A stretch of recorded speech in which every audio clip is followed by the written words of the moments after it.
After a work-related injury in Texas, many insurance carriers will accept contusions or minor sprains, strains. However, if your condition is more serious and may require diagnostical testing, may require physical therapy, or even surgery, it's more likely that the insurance company is going to dispute that condition. To establish the condition, an injured worker can testify in regards to certain things such as the sprains, strains, or contusions.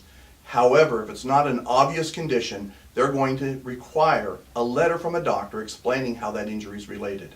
Matt, how do injured workers know which injuries require a letter of causation and which ones do not?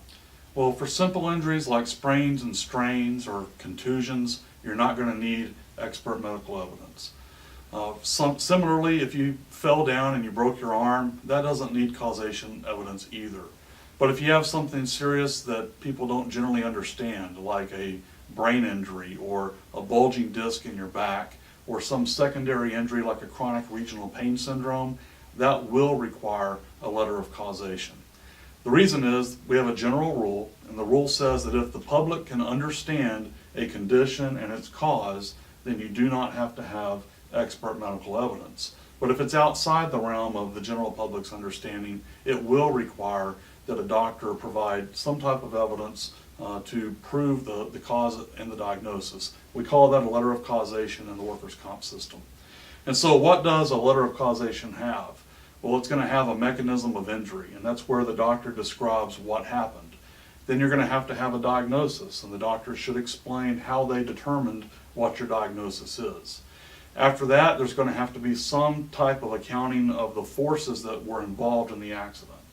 And then the conclusion then is, well, how did those forces act upon your body to cause the damages that you have? So a causation letter might say something like, John picked up a box that weighed approximately 20 pounds and twisted to his right to set it on a cart about waist high. And when he did this subjected his spine to rotational forces that acted upon the spine that allowed the disc to bulge beyond its nucleus. And in my medical opinion as a doctor, that is the cause of the L4-5 disc hernia. You see, it's important that your doctor listen to all of your symptoms to properly diagnose your condition. When the doctor understands what your diagnosis is, they're going to be able to give you the proper medical treatment to allow you to recover as quickly as possible. Upon recovering, you'll be able to return back to the normalcy of your life. Make sure that your medical provider is listening to your symptoms and giving you the proper diagnosis. With that, they need to be prepared to write a letter of causation describing how those conditions are related to your compensable event.